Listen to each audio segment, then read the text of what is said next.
Next on CTN News.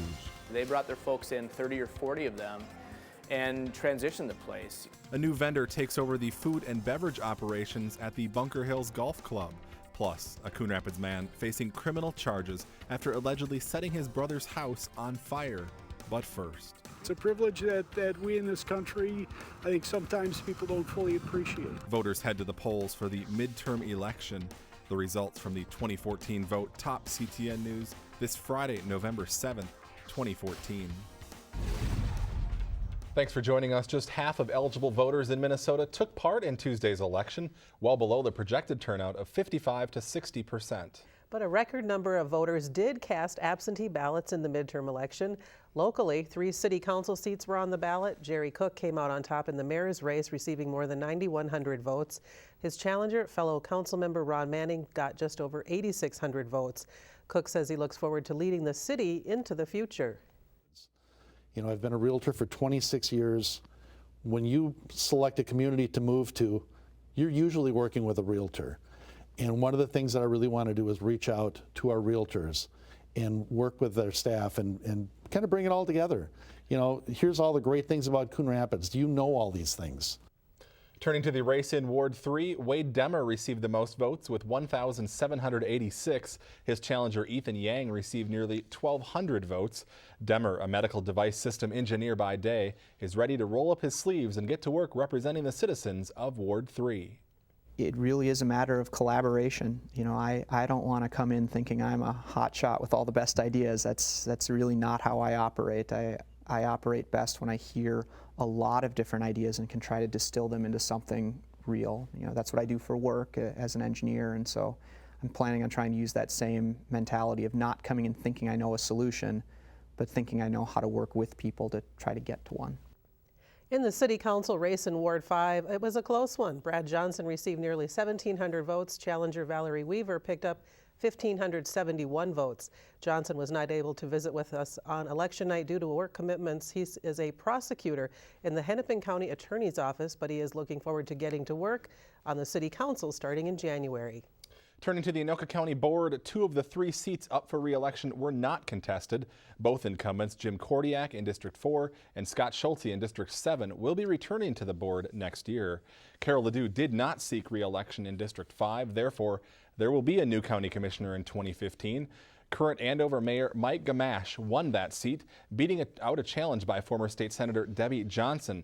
We talked to Gamache on election night, and here's some of what he had to say. You know, the county board is a lot bigger than just being a mayor in Andover, so I understand I got a lot to learn. But again, if I can help bring, working with the state legislature, working with the federal government to bring more money into the county to help build better roads in our area, that will really help the business community and get people jobs.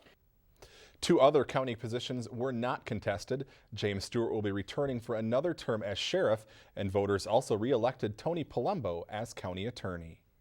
All of our local state representatives will be returning to their seats in the state legislature next year. Coon Rapids actually has 4 state representatives. In District 35B, Republican Peggy Scott easily beat out a challenge by DFLer Sam Beard. In District 36A, Republican Mark Uglum received just over 8,000 votes. DFLer Jefferson Fitek received about 5,600. In District 36B, DFLer Melissa Hortman retained her seat, but it was a fairly close race. Just 556 votes separated both candidates. And in District 37A, DFLer Jerry Newton won re-election, beating out Republican challenger Mandy Benz. Members of the Minnesota House of Representatives serve a 2-year term. Turning to some other news now, a Coon Rapids man is dead after crashing in Blaine early Sunday morning. The crash happened around 1:20 a.m. near the intersection of 109th and University Avenue. The Coon Rapids police were trying to catch up to the driver, suspected of erratic and drunk driving, when he sped off and eventually crashed into a brick sign at that intersection. 28-year-old Joshua Olson was pronounced dead at the scene. Nobody else was injured. The medical examiner says Olson died from blunt force injuries sustained in the crash. Toxicology reports have not been released, but authorities suspect alcohol was a factor in the accident. An Anoka man whose body was discovered in a rented RV earlier this year died of hypothermia. That information was released this week by the Anoka County Sheriff's Office. 22-year-old Kevin Casserly disappeared 1 year ago. His body was discovered in May of this year in a storage compartment of an RV rented in Anoka by a group headed to the Kentucky Derby. Investigators say how Casserly froze to death has not yet been determined. The widow of the first American to die from Ebola will get survivor's benefits, according to information released by Senator Al Franken's office this week. DeConte Sawyer, a mother of 3 who lives in Coon Rapids, has been fighting to receive Social Security benefits since her husband's death in July. Nigerian officials blame Patrick Sawyer for bringing Ebola to their country and so far haven't released his death certificate, which is normally necessary to get the survivor benefits. A Coon Rapids man faces criminal charges after an apparent drug-fueled rage that led to a house fire and break-in over the weekend. On Monday, 38-year-old Craig Cosbow was charged with 1 count of first-degree arson and 1 count of second-degree burglary. He's accused of starting a fire inside his brother's home where he had been living just after 9 Saturday night. Nobody was home when firefighters arrived, but they found flames coming from the second-floor windows. Cosbow told investigators he'd been using drugs for several days and became paranoid. He lit some items on fire inside the home, then jumped off the roof and broke into a nearby home where he slept for the night. Nobody was home at that residence at the time. The Harvest Grill has transitioned to the Bar and Grill at Bunker Hills. The official change was made Monday of this week. Dozens of workers from the Morrissey Hospitality Companies, which is the new food and beverage operator, cleaned up and got everything into place for the transition. Both the city and the new operator say they're looking forward to the new partnership. For the customer coming in, it looks, the building is obviously the same as it was before. The menu looks slightly different. Beyond that is the same place that they've been enjoying for some years now. The Bunker Hills brand that's been built over the years is well known throughout the Twin Cities, and our brands are very well known in the Twin Cities, so it's kind of like a perfect marriage to bring those two together, and we're just so excited. About 90% of the Harvest Grill staff was hired back. The new restaurant will be undergoing a brand identification process in the coming months and could eventually get a new name. It is time for a quick break, but we'll be back with more news right after this. Stay with us. Hello, young parents. Only you can prevent wildfires. Motorists in the southern part of the city could run into a roadblock starting this weekend. Emergency railroad track repairs are forcing the closure of Foley Boulevard. Starting at 8 a.m. Saturday, Foley Boulevard will be closed at the railroad crossing that's located between East River Road and Coon Rapids Boulevard. Weather permitting, it will remain closed through November 15th. Officials say the crossing surface is in poor shape and needs to be fixed before winter sets in. A detour route has been set up.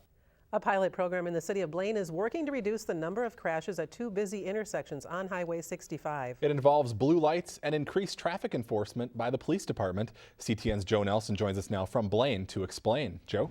Karen and Steve, drivers have noticed this blue light but say they don't know what it's for. Police are hoping this small change could have big impacts. Since I've moved here, the traffic has quadrupled coming up and down this road. Tammy Heikala lives 1 block away from Highway 65 and 105th Avenue in Blaine. She says it's not the safest stretch. A lot of accidents. She sees about 2 crashes a month there and knows the dangers of drivers running red lights. I had an accident a couple blocks down. I had a green arrow, she had the red light, and she went right through it, and I hit her. Blaine police say they know it's a problem. I personally have been on several traffic crashes through here, and a lot of them are caused by people running red lights. But they may have a solution. Blue lights were recently installed at 2 intersections on Highway 65, one at 105th, another at Highway 10. When the light turns red for a specific traffic direction, the blue light turns on, letting the officer know that the light is now red. So it prevents us from having to sit upstream across the intersection and actually see a turn, and we actually have the opportunity to sit downstream so that rather than crossing multiple lanes of traffic, we can pull right behind the offender vehicle and make a traffic stop. Blaine Detective Joe Sadler says it's a tool that will make police more effective in catching drivers and could even decrease crashes. Depending on which traffic gets the green light next, it avoids us having to cross their movement and potentially avoiding a crash ourselves. It's an idea learned from a safety conference late last year. It's still in the early stages, but has room for expansion if statistics show it works. Anything they can do to help make everybody else safe is is much better for everyone. Hopefully, they would think twice before running that light. Police say if the project is successful, state grants could pay for more lights on more intersections. In Blaine, Joe Nelson, CTN News. All right, thank you, Joe. Now, planning work does continue for the redevelopment of Sand Creek Park. Next Monday, the city is hosting a neighborhood meeting to get feedback on the design plans, which are now about 50% complete. The meeting will take place in the council chambers from 6:30 to 8 p.m. Sand Creek Park is one of several parks in the city getting a makeover following the passage of the park bond by voters last year. Construction work at Sand Creek Park will begin next year. Shamrock Development has informed the city it is no longer interested in helping develop Port River Walk. Jim Stanton, the president of Shamrock Development, sent a letter to the city on October 21st saying the company would not be submitting another proposal for the 31-acre site because he didn't have a clear understanding of what the city wants developed. Shamrock had planned to provide a new concept plan after meeting with city officials in late September. That meeting was prompted after the council canceled a memorandum of understanding between the city and Shamrock Development for the redevelopment of Port River Walk. Big honors this week for the president of Shamrock Development. Jim Stanton was inducted into the Minnesota Real Estate Hall of Fame during a special ceremony in Golden Valley on Thursday. Stanton, a real estate veteran for more than 50 years, has developed more than 6,000 housing sites in 28 different metro communities, including Coon Rapids. He also has numerous commercial and residential buildings that dot the Minneapolis skyline. Some Coon Rapids firefighters are sporting new looks this month for the third straight year. The men are joining the global Movember movement by growing mustaches. And as CTN's Bao Vang found out this week, their efforts are starting conversations and saving lives.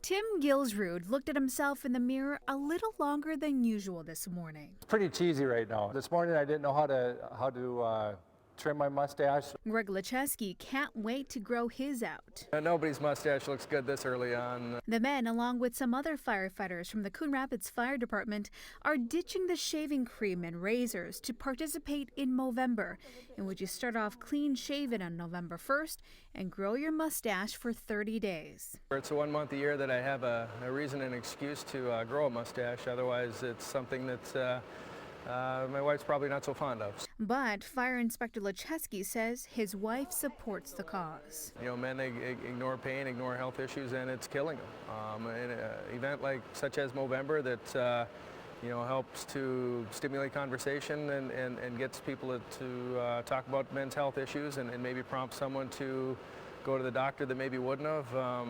That's what it's all about. Statistics show their line of work makes them more vulnerable to serious health problems. Firefighters have a higher risk for prostate cancer and testicular cancer due to the toxic smokes that we breathe. Well, the campaign is a bit humorous at times. I've had them like this in the past, all the way down with the handlebars.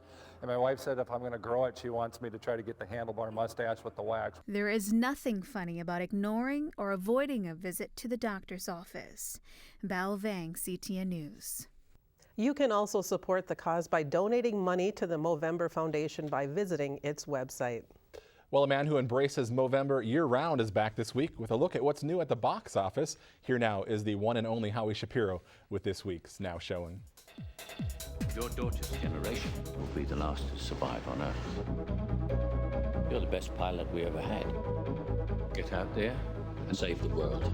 Interstellar. A group of explorers make use of a newly discovered wormhole to surpass the limitations on human space travel and conquer the vast distances involved in an interstellar voyage. You might have to decide between seeing your children again and the future of the human race. Hello, I am Baymax. Tadashi programmed me to heal the sick and injured. Big Hero 6, the special bond that develops between plus-size inflatable robot Baymax and prodigy hero Hameda, who team up with a group of friends to form a band of high-tech heroes. What's wrong with you? Low battery. You home, sweetie? We jumped out a window. Who's that? We jumped out a window. I'm Howie Shapiro, and that's what's showing. Thank you, Howie. All right, good weekend to check out a movie. It's Yeah. going to turn cold. All right, that's going to do it for us. Thanks for watching. We'll see you again next week.